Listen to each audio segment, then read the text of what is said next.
So just today, I got access to ChatGPT search. So I'm logged in to ChatGPT here, and it looks pretty much the same, except there's this little globe icon down here that says search the web. So you click that button, then you're going to have what looks like sort of trending up or searches that may be trending right now, according to ChatGPT search. Now, a little context about what or how I use ChatGPT is creating information or doing research, specifically as a marketer, as an affiliate marketer looking for ideas and different angles to promote a product or to think about the solution to a problem. And then also as a marketer, creating information products or to help me write and do research when I'm trying to come up with different frameworks to help me write to simplify information products or simplify solutions for people that will buy my information products. So if I'm on ChatGPT or I'm inside of ChatGPT and I want to use ChatGPT search, I'm typically looking for something like, what is the best potting soil? What is the best potting soil for? In this case, you can see the searches that SearchGPT is bringing up as the most common, or the things that people are searching for here inside of SearchGPT or ChatGPT search is for tomatoes, for flowers, for orchids. If I go to Google, what is the best potting soil?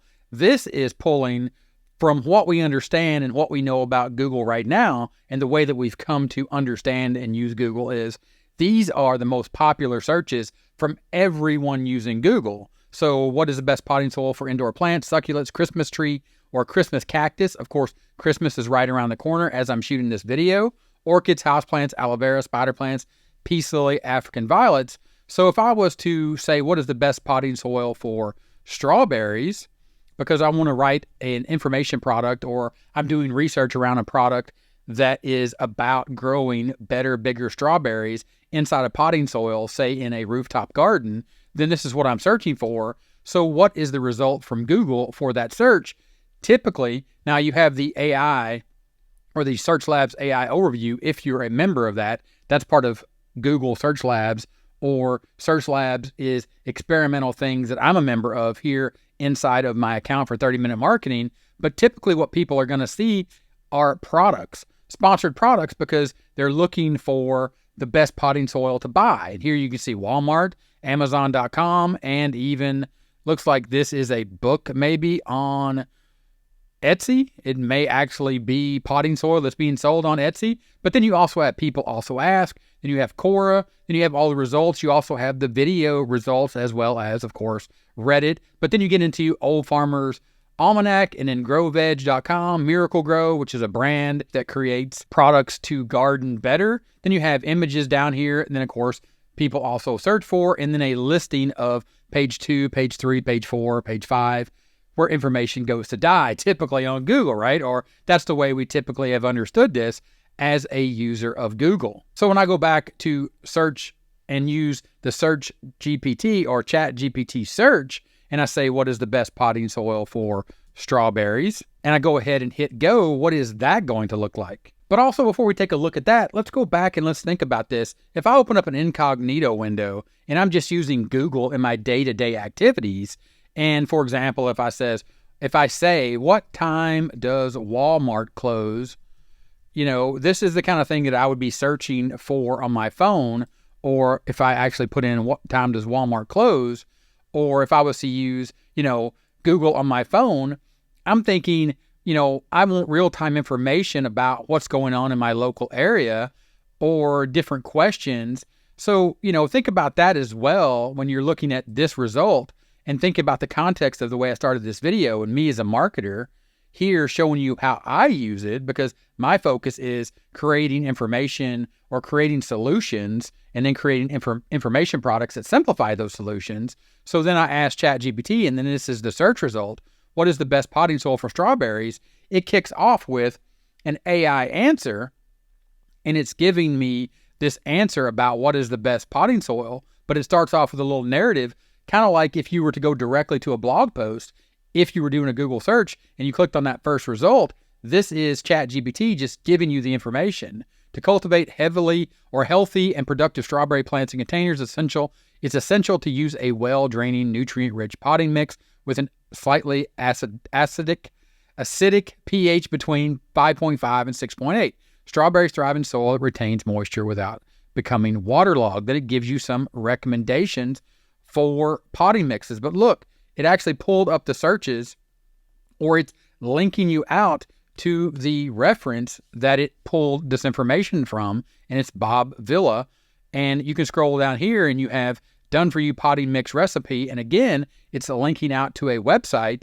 And you can see down here, it says by selecting or creating the potting mixes, you can, or by selecting or creating a potting mix with these characteristics, you can provide an optimal growing environment for your strawberry plants, leading to healthier growing and more abundant fruit production. Down here, if you click, you have the sources. It's going to launch the sources, and it's going to show you the search results. So it's giving you that same kind of thing, but honestly, is Google dead?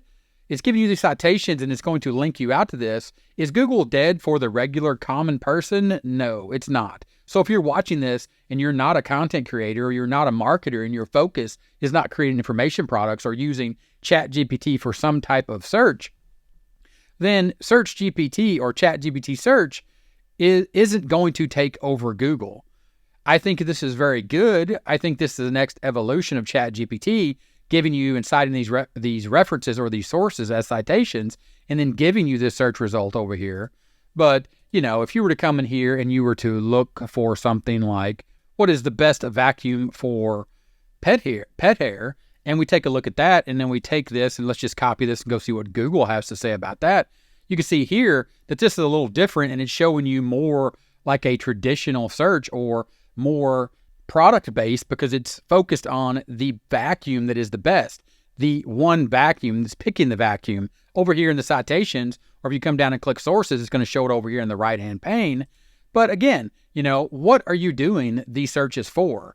Are you, like me, a marketer, looking for information to cite these sources, or looking for information to do your own research to think, okay, how can I show people what the best solution is after I do this research, and then, you know, evaluate these sources and evaluate these different vacuums by doing some research, you know, and possibly even going and buying these vacuums. Because if you go back to Google and you were to do that, you're going to get the listing like something similar right here. But Google essentially at this stage has turned into an e-commerce platform. When you look for something like best vacuum for pet hair, it is literally just linking you directly to buy a vacuum.